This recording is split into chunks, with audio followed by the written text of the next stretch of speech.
J'aimerais clarifier quelques éléments assez importants. Notamment, le premier, c'est que je ne publie absolument rien concernant ma situation ou quoi que ce soit d'autre, en fait.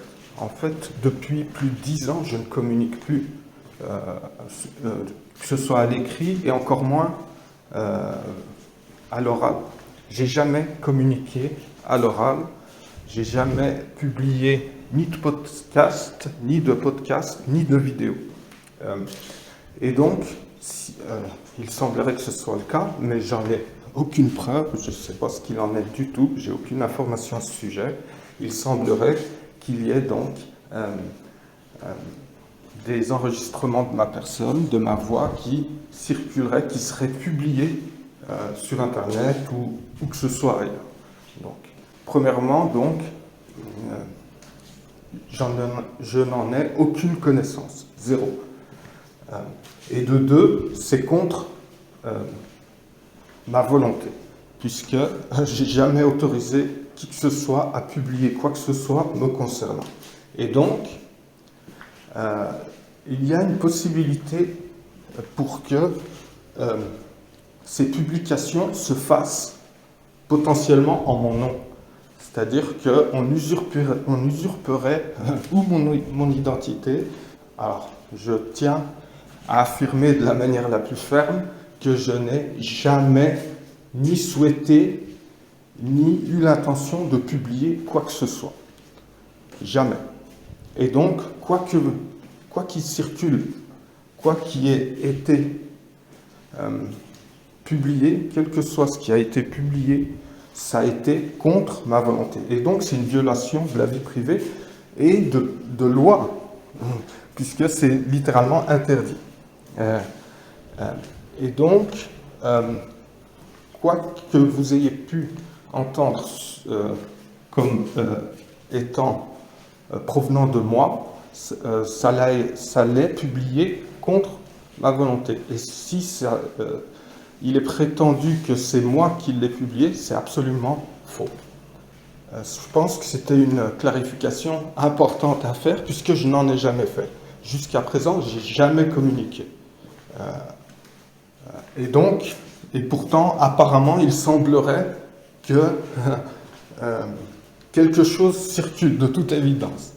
Donc, j'appelle et j'invite tout le monde à, bien entendu, signaler ces publications, notamment à ma personne. Je mettrai une adresse mail ou un contact pour tous ceux qui voudraient m'informer, m'aider à faire cesser tout ça, puisque, je le répète, c'est fait de façon à me nuire. J'imagine que ce sont des enregistrements dans le cadre d'une... comment ça s'appelle ? D'une surveillance, puisque avec les lois de la politique d'islamophobie d'État qu'on a chez nous en France depuis plus de 10 ans, si vous êtes musulman et que vous exprimez des critiques, notamment sur cette islamophobie d'État, si vous êtes un peu vocal sur vos opinions, vous êtes éligible à être surveillé, même si vous n'avez rien commis d'illégal, comme moi. J'ai commis absolument, strictement rien d'illégal. Malgré ces lois islamophobes et ces mesures islamophobes qu'on a depuis plus de 10 ans, qui restreignent les libertés d'expression sévèrement, et bien malgré ça, je n'ai violé aucune norme. Et c'est pourquoi je pense qu'ils font ce qu'ils font, c'est-à-dire qu'ils publient une partie de ces enregistrements, puisque ces lois leur permettent de surveiller qui ils veulent 24 sur 24 et à longueur d'année. Et donc forcément, pendant tout ce temps-là, il y aura des moments où vous ne serez pas à votre meilleur jour. Et de toute évidence, une partie de ces surveillances sont publiées, de toute évidence, de façon à me nuire. Et peut-être même qu'on fait passer la personne qui publie comme étant moi. Donc je tenais donc à clarifier cela de façon claire, nette, précise et ferme. J'ai jamais publié quoi que ce soit et je n'ai jamais eu connaissance de ces publications jusqu'à aujourd'hui. Jusqu'à aujourd'hui. Donc, je vous invite à reporter ces publications aux plateformes en question, puisque ça viole les lois françaises, entre autres, puisque c'est de la violation de la vie privée, voire de l'usurpation de l'identité. Et voire même à me le reporter à moi. Et de cette façon, je pourrais porter plainte contre ceux qui publient et qui violent ma vie privée. Et peut-être même aller plus loin que ça, puisque je rappelle que ces lois et ces mesures islamophobes ont rendu légales ces surveillances qui sont presque hors cadre de justice.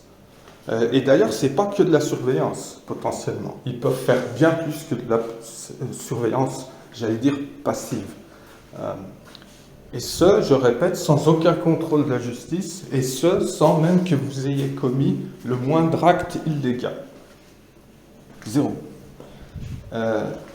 Mais, malgré ça, il reste quand même un cadre légal en France, et c'est pour ça que moi j'appelle malheureusement notre situation en France comme on n'est plus dans un état de droit comme on l'était, mais dans un état, moi ce que j'appelle de demi-droit. Et donc, certes, ils ont des grandes possibilités, mais ils ne peuvent pas faire ce qu'ils veulent. Comme par exemple publier le contenu des surveillances. Puisque ça viole des droits fondamentaux de l'être humain, notamment un droit à la vie privée. Et surtout que là, c'est fait pour me nuire, pour me faire passer pour quelqu'un de très négatif. Et certainement qu'ils ne vont pas publier le meilleur de moi.